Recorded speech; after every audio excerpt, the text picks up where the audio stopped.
you've got it.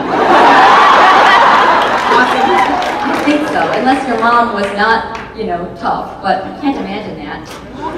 But I'm honestly, I feel like Linda Tran has made me so much more badass than I ever was. It's like, it made it okay for my own badass to come out. I mean, I've gotten into fights in LA over parking spaces.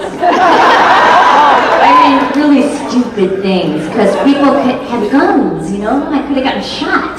But it's like this thing now where I just won't back down, as if I'm channeling Linda Tran, and I will freaking kick your ass. You did not give me that parking space.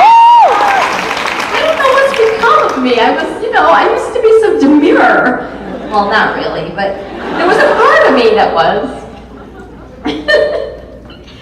Anyone over there? Yeah. Okay. Hey, hi. Hi. I don't know if you're aware that you're the second Linda Tran. I am aware. Okay, do you have a backstory? How did it happen that you got to pick it up? Here's what happened, and I have to preface this by saying that there was nothing wrong with the first Linda Tran, and every actor that's worth their salt has been fired at least once in their life. And I would think that probably most people have been fired at least once in their life. It's not a big deal. And it's not like she was fired. It's just that I had worked with Jeremy Carver. His wife is named Anna Fricke, and she was a writer on Men in Trees, which was a series I did in Vancouver with Ann Hesh. It was a long time ago. And he really liked me in that, although it is nothing like Linda Tran. But I don't know, he got it in my head that I should be playing this part. And also I think the role of Linda Tran at first was not supposed to be that big or that deep.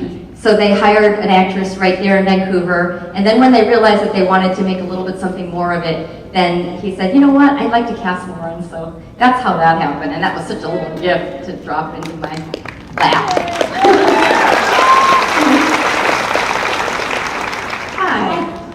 So you talked a little bit a bit ago about voice acting. I was wondering what you prefer about voice acting versus live action acting, and what you would prefer about live action versus voice acting. Well, the greatest thing about voice acting is that you don't have to memorize your lines, and you can go to work looking like a slob. And, I was pregnant out to here up till the day before I gave birth. And so there's no stereotyping. I've played little 5-year-old boys and 98-year-old Jewish women, and it's really freeing in that way, because you can be anything. But it's not quite as, challenging artistically to do the voice acting as far as the on camera. But it's also nice to kind of fly under the radar, because usually people don't know what you look like. So you can just kind of float through and not be recognized. Although it's nice to be recognized too sometimes. I brought my mother to the con in Chicago. It was crazy there. In the lobby, it was just, I don't know, it was just much different than any other con that I've been to. And my mom, it was so great for me, because she got to see me looking like a big shot, because it was just like, oh my God, Mama Jan, over here. And it was just really fun, because my mom is so hard on me. I took her to the premiere of the Joy Luck Club, and I took my mother and I took my grandmother. And the two of them were talking to the screen the entire movie, as if we were watching it in my living room. And by the end of the movie, I had shrunk down in my seat so far because I was so mortified. My grandmother, who has this really thick accent, was saying, "Hey, what's the big deal? Why are you crying? I've seen much worse. Oh, get over it, you big crybaby." And she's got her moi. Moi is like dried prunes, and they're wrapped in this cellophane, and she's unwrapping them in the movie, chewing it and like back and forth, and then spitting the seeds into this plastic bag that she takes out of her purse, and she shakes it open. So it's swing! And I was just, and then after the premiere, my mother goes, "Why was your part so small? It's like everyone else had a bigger part than you. Were you just not as good as them?" Oh no! Told you. Bigger movie. So anyway.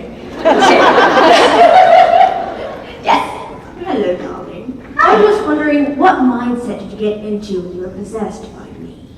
Oh, you're Crowley? Oh my God, you're Crowley. You're scary, man. Come here so I can punch you.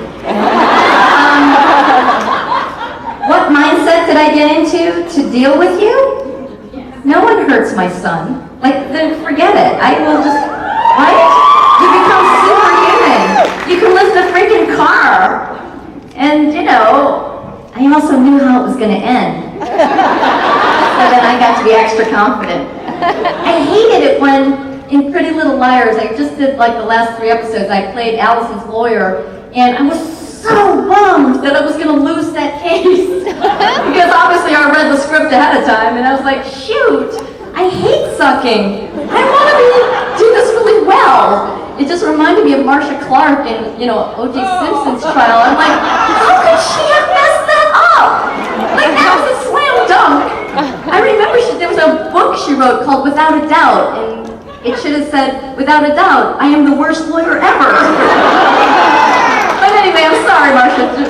But I just felt like that. Like, I really wanted to win that case. So it's nice when the script kind of, you know, lets you be strong and win things. Anybody okay? No. Okay, let's go back over here. Hi. Hi. I was just wondering how it feels to stand next to the boys. Well, I feel like I'm always standing in a hole that sort of just travels with me. But I'm used to it because I'm 5 feet and my husband's 6'5". So we look really stupid together. I mean, we do not look like we belong to each other at all. But he's a great guy. And I remember, you know, when I first met Jared and Jensen, I thought, you know, these guys remind me of my husband. My husband sort of looks like them.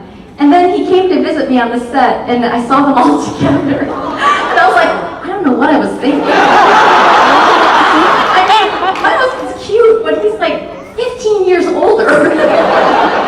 And you know, he doesn't look anything like them. But speaking of cute boys, I just have good luck that way.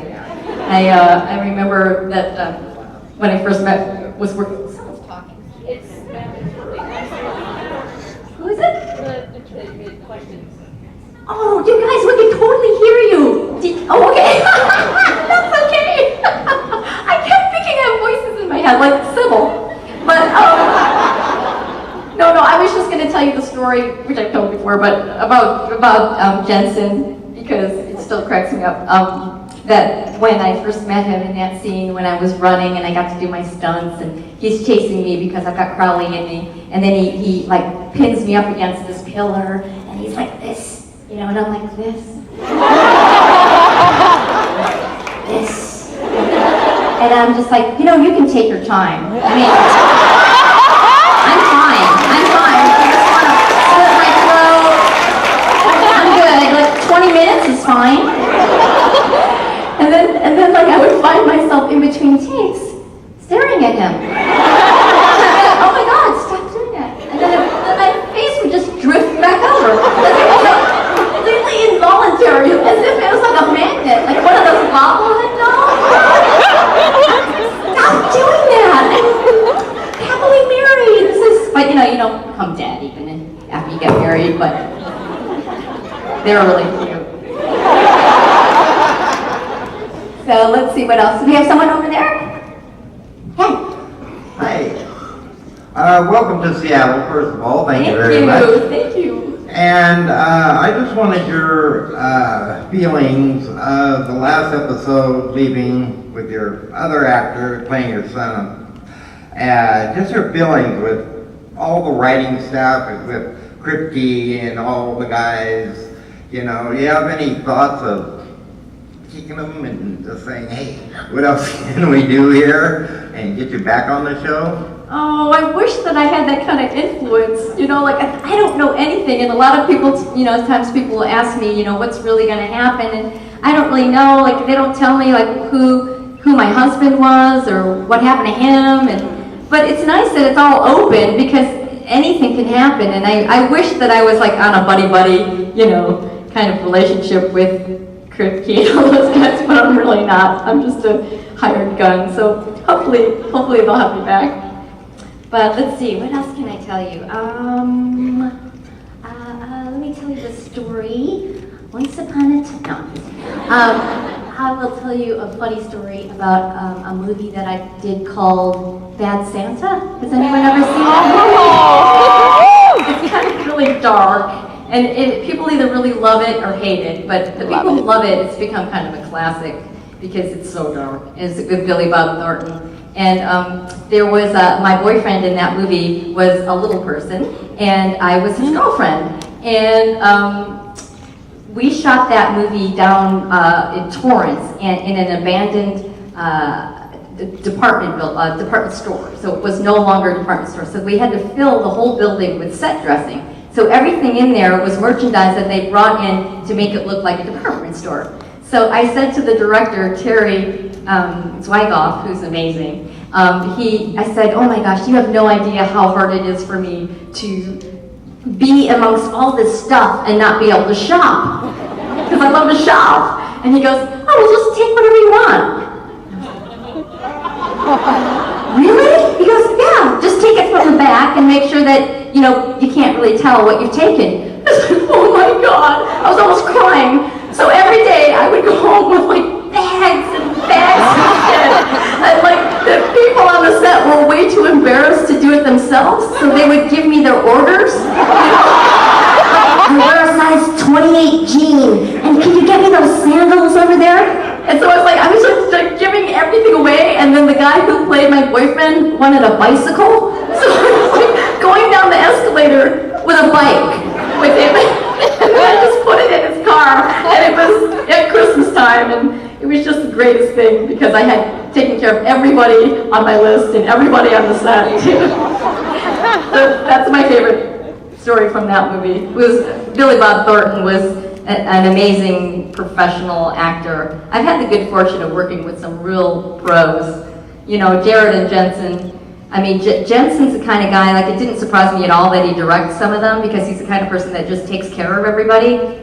He has a real good, high emotional IQ, so he can know like if this person's feeling that way and that one's feeling this way and just say one thing and it really just helps the situation. So for me, as a guest star, it really takes so little to make someone feel comfortable and at home.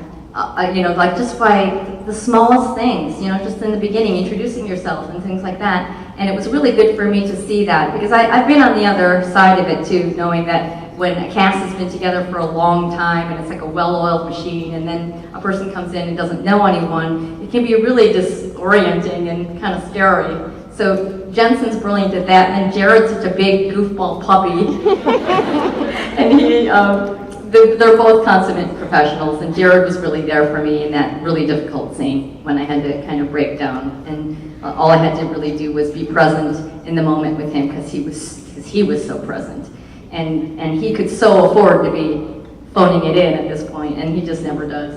And I know that I've told this story too because I've seen it on Twitter, but I'll tell it one more time. And that when we were shooting the pawn scene. The pawn shop scene. Jared was on the phone with American Airlines making his reservation to go back home to LA.